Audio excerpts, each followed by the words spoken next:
Change of plans. Leave nothing alive.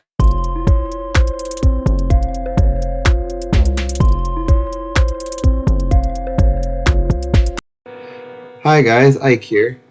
Today I'm gonna go over my thoughts about the Valkyr rework that was talked about in the pack stream, and my thoughts on its future of Valkyr. And I'm really part of me is really excited for it because like there's so many good buffs to all the other abilities. Though the big problem that everyone has, including me, is the lack of that they got rid of her invulnerability. It's As a Valkyr main, I absolutely adored that part of her because like it just allowed me to go with any content anywhere. And the way I had my build set up, where I'd never run out of energy, I never actually had any. I never did any of the things that I think Pablo was talking about. I probably messed up the name I probably got the wrong guy. Guys. I should have checked. My bad. But anywho's, it feels like I get what they were saying for the reasons why they did what they did, but at the same time, like the invulnerability, that was like a staple to her kit. Like that's like the most beloved part of her kit. That was the beloved part of Hysteria and all of it. It does kind of suck that it's going away.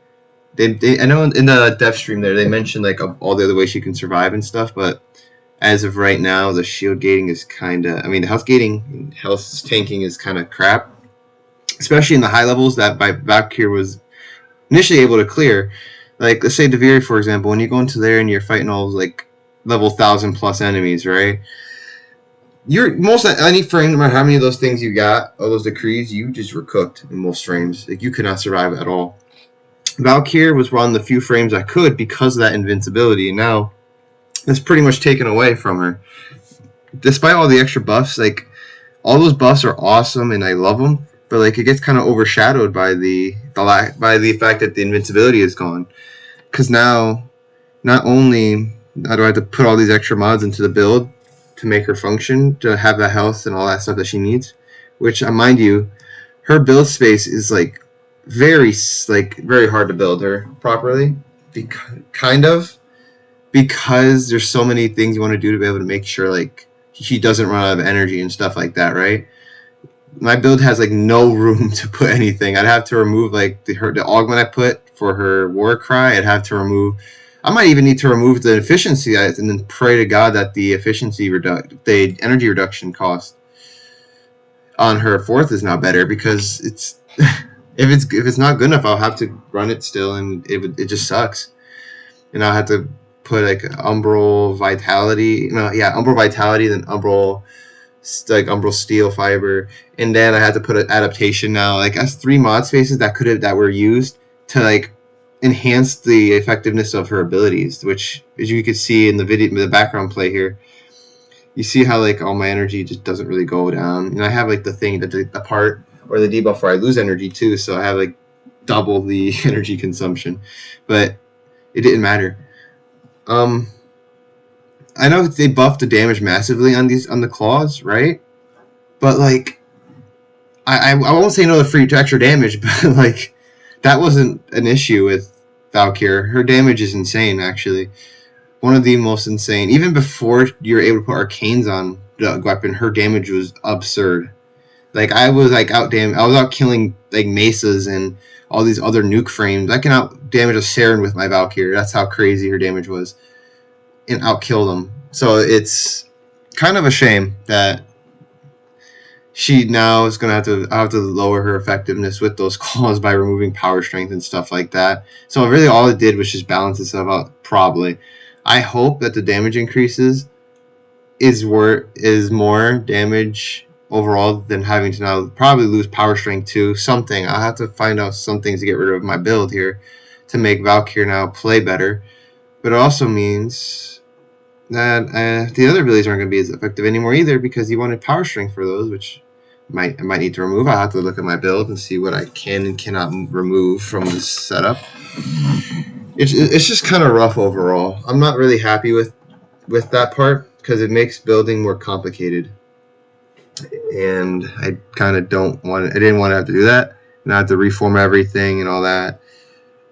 And her issue was never hysteria, to be honest with you. Honestly, they could have left it untouched, and she would have, and those changes would have just made her like S tier, like such an insane warframe she would have had if they just didn't even touch hysteria at all. Like all the other buffs for hysteria just kind of don't matter as much, to be honest with you.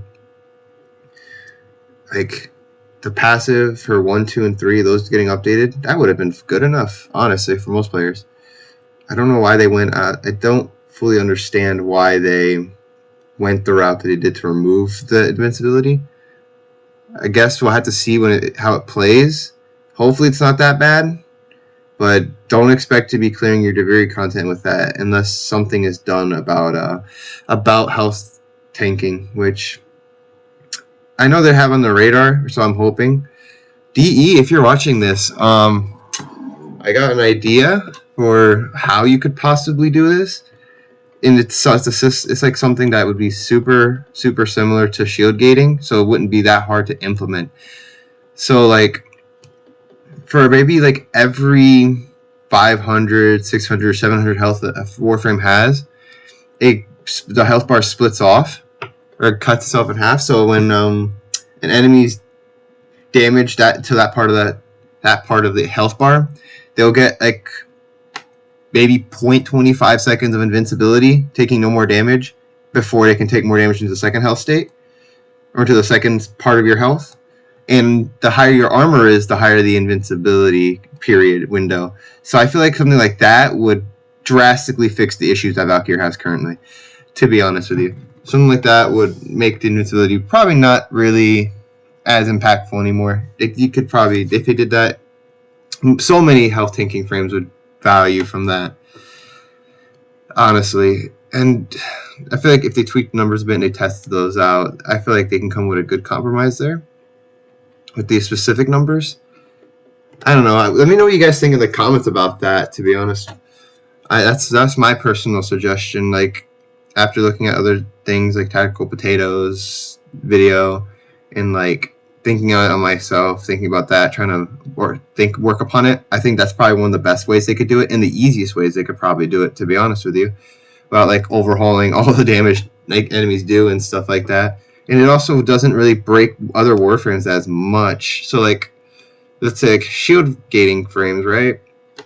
If they get the health, they probably like maybe one at most, and you'd have to invest like a health mod into them, because naturally their health bars are pretty low, their HP is pretty low, so they need to put that in to get like 1 bar. And if they don't have armor either, they're not going to get that much value out of it. So it won't break them too bad, I just don't think, and it'll drastically help the other warframes that rely on HP to survive.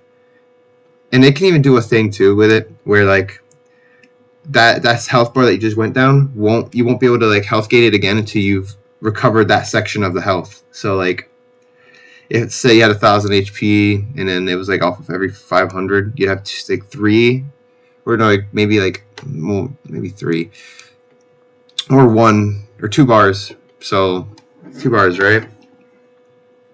So they would take you down to 500, and if you don't go back to the 1,000 HP where your first bar started, you would still take damage down to your second bar, even if you healed a little bit of the first bar.